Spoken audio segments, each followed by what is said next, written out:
અને આપા ઝાલાનો બીજો જન્મ લોહાણામાં થયો અને નામ જલારામ. એની જન્મ તારીખ 4/11/1799 જલારામ બાપુનો જન્મ થયો. અને પછી વીરબા હારે લગ્ન થયા. લગ્ન થયા પછી પાછી આગળની જ કહાની કે સારા ગુરુ ધારવા છે. ગુરુ સારો મળે એની ખોજમાં જલારામ બાપા અને વીરબાઈમાં 4 ધામની જાત્રા કરીને ગુરુ ધારવાની.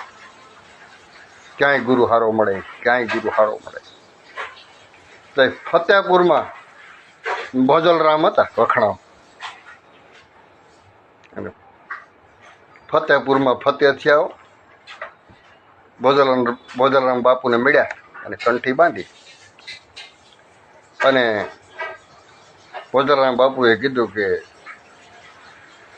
જલારામ જલા અન્નક્ષેત્ર ચાલુ કરી દે.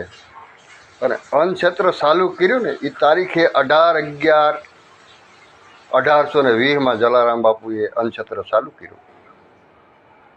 અને અન્નક્ષેત્ર ચાલુ કર્યા પછી પાછા એના ગુરુને મળવા ગયા ભોજરામ બાપુને. એટલે ભોજરામ બાપુએ કીધું હજી અન્ન તો ખવડાય, ભેગી સાધુ સંતો આવે ને જૂની ધોતી ઉતારી નવી ધોતી દેતો હતા. પછી જલારામ બાપુ અન્નક્ષેત્ર તો ચાલુ રાખ્યું, ભેગું સાધુ સંતો આવે ને એની જૂની ધોતી લઈ લે અને નવી ધોતી આપે. આવું વર્ષો સુધી આવ્યું. આખી ધોતીઓનો ગંજ થઈ ગયો. અને એને ઘરે એને ગુરુ આવ્યા એટલે કીધું ભોજરામ બાપુએ કે જલા આ તો ગંજ થઈ ગયો ધોતીનો. તો બાપુ તમે કીધું તમારી આજ્ઞાનું પાલન તો કરવું જ પડે. અને લીધી હાથમાં બાક અને મેલી દીવા હર્યો, હરગાયું ગંજને.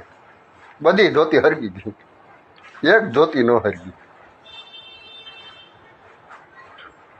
એક ધોતી નો હરગી એટલે ભોજરામ બાપુએ કીધું કે જલા તો કે હા ભગવાન આવી ગયો. આ ધોતી નથી હરગતી ને ભગવાનની છે, પણ તું ઓળખી ન શક્યો. હવે હજી એકવાર મોકો આપું છું, હજી એકવાર આવશે, વર્તી લેજે. પછી જલારામ બાપુ બહુ ચોકન્ના થઈ ગયા હતા.